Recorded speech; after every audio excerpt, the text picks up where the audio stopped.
We are sending our special operations to Asia to train on the shores of Indonesia and Thailand within striking distance of China. Of course, we are 100% in the middle of a global war of power and influence. Just because American soldiers aren't dying yet doesn't mean that they're not going to die as soon as China makes a move on Taiwan and the United States decides to send a friggin' naval cruiser through the Taiwan Straits.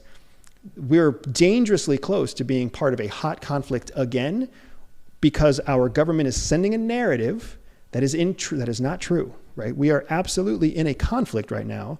It's just a global macroeconomic conflict that can very easily be traced to physical conflict if you understand the concept of proxies.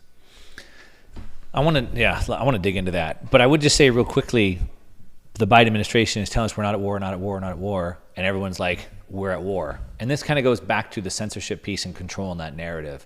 Like now they could say there's no storm going on, but someone on Twitter's like, I'm here right now. Look, there's a storm. Right. And so it's like, and then even more like when you have a business partner that is caught embezzling or your wife cheats on you, like that trust is gone. And like we've just seen dozens of examples of the government just flat out lying, just like completely exposed. And so back the Biden example of this is that. But just I think this morning I was looking at some headlines before we jumped on, and now a bunch of NATO countries are sending jets, and I believe the first F-16 actually did a strike on Russia.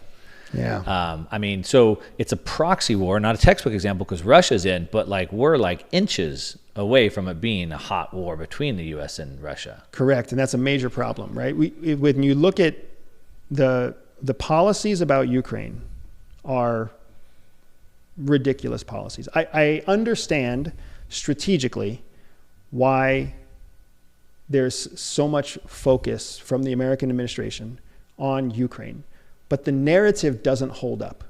Defending Ukraine because Ukraine is a democracy is a flat out lie. Yeah. If you want to be honest, say we're defending Ukraine because we're looking for a way to bleed Russian capabilities. We're looking for a way to put pressure on the Russian economy, not that it's working. We're looking for a way to gain control over mineral resources that only exist in eastern Ukraine that have always been accessible to the US government but are no longer accessible because of Russia's invasion. Let's be honest.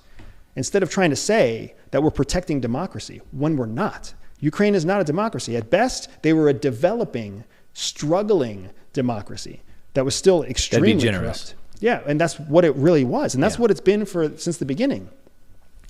Now, as we continue to escalate, and really the escalation started with the Brits allowing their missiles to be used across Russian boundaries. Now with Biden allowing missiles to strike in the Kharkiv region across Russian boundaries, now that gives Putin a chance to say that any weapons that he launches from Russia can be used against non-Ukrainian targets. Like this is an escalating conflict that is unnecessary. It's a stereotypical example of what's called the security paradigm, where one country takes an action and then the other country has to escalate it by 5%, and then the next country escalates it by 5%, and you just have this constant saber rattling that gets us closer and closer to the Cuban Missile Crisis, right? Yeah. Well, didn't they just send a tanker over to Cuba? Aircraft carrier or something, I think. And this is all part of a larger problem, right? It's breaking the rules of proxy conflict, which is escalating us more towards traditional conflict, and traditional conflict is bad for everybody. So I don't know how this will end, but I know that I flat out disagree with what we're doing. And I can only hope that whatever our senior administrators are doing, they're doing out of some sort of insight that they have that we as the American public does not have.